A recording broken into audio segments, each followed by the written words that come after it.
नमस्ते दोस्तों, आज हमारे पास है एक स्ट्रेंजर का 1500 वाट का एम्पलीफायर।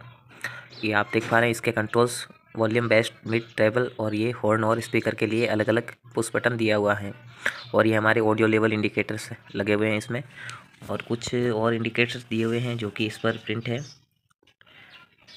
ये check, temperature, over trip, power, line in और ओवरलोड, ये सारे के सारे इंडिकेटर्स हैं जो कि हमें दिए हुए मिलते हैं। और इसके पीछे की तरफ की बात करें हम, तो ये आप देख सकते हैं एक रीसेट बटन दिया हुआ है। ये रीसेट जब मशीन ओवरलोड होती है तो ये इसकी नोक बाहर आ जाती है और हमें इसे रीसेट करना पड़ता है प्रेस करके। और यहाँ पर एक फ्यूज़ दिया हुआ है, एसी फ्यूज़, जो कि डायरेक्ट सप्लाई से जो हमारे इनपुट देते हैं हम 250 वोल्ट, उसका फ्यूज़ है एसी।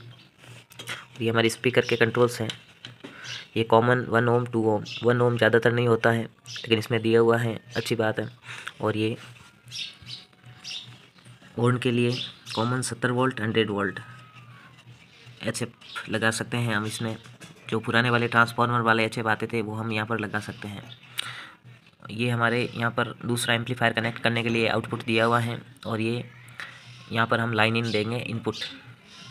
और ये गेन का है 1 वोल्ट और 200 मिली वोल्ट। इसका ड्राइवर है, इसमें सारे के सारे कंपोनेंट्स इलेक्ट्रॉन के लगे हुए हैं जो कि बहुत ही अच्छी है। और ये इसका मेन एसी ट्रांसफार्मर है जो कि लगभग कंपनी बोलती है 70070 का है। ये यहाँ से एसी 70070 एसी ये 2 ब्रिज रेक्टिफायर से होते हुए इन कैपेसिटर में आती हैं, जो कि फ़िल्टर होके फिर इस मदरबोर्ड और इस ड्राइवर बोर्ड को मिलती हैं।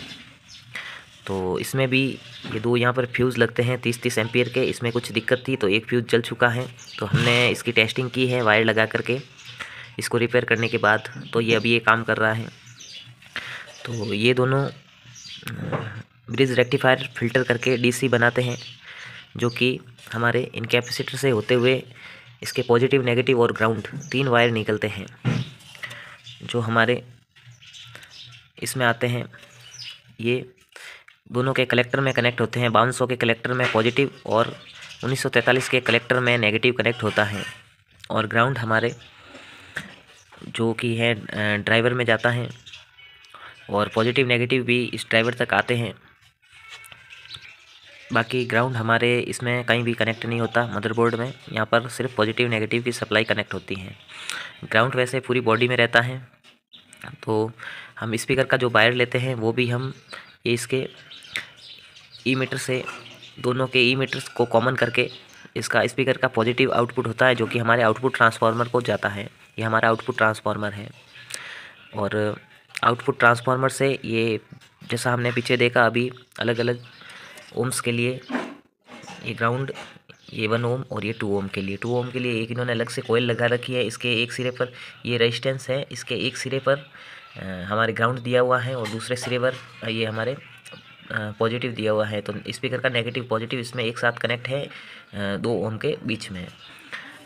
और ये तीनों वायर जो वोल्टेज दिया हुआ था पीछे 70 कॉमन 100 उसके लिए है। और ये तीनों वायर हमारे जो 2 ओम 1 ओम और ग्राउंड दिया हुआ था उनके लिए हैं। ये हमारे ग्राउंड इन्हीं से ले लिया है डायरेक्ट इस ट्रांसफार्मर के लिए, और ये इसके स्पीकर आउटपुट पॉइंट के लिए। बाकी ये प्री एम्पलीफायर सेक्शन है, इसमें जो कि हमारे ये वॉल्यूम्स और कंट्रोल्स लगे हुए हैं। तो दोस्तों इसका सिंपल सा प्रोसेस है। ये मेन जो है इसका ये ट्रांजिस्टर सेक्शन, ये एक कपल्ड एम्पलीफायर है जिसमें क्लास AB के ट्रांजिस्टर लगे हुए हैं, NPN और PNP। तो ये जो होते हैं ट्रांजिस्टर्स, ये एम्पलीफायर की जान होते हैं। तो इसमें जितने ट्रांजिस्टर होते हैं उससे ही इसकी वैल्यू डिसाइड होती है ये कितने वोट का है। लेकिन दूसरी बात ये भी है, उसके अकॉर्डिंग इसका पावर भी होना चाहिए।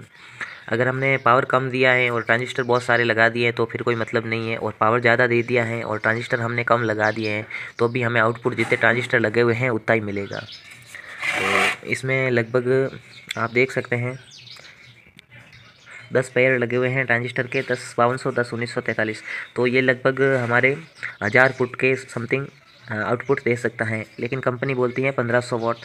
तो 1500 वाट कहने से नहीं होता है, बाकी कंपनी जाने, हम किसी को मतलब नहीं कह सकते कि उनका माल ख़राब है या सही है। और इसमें जो आउटपुट ट्रांसफार्मर लगा हुआ है उसकी क्वालिटी भी बहुत अच्छी है। ये शायद पहले रिपेयर हुआ है, तो इसमें ये कैपेसिटर चेंज किए हुए हैं। और इसका फ़ैन है जो एसी फैन लगा हुआ है, जो डायरेक्ट एसी से ऑन होता है।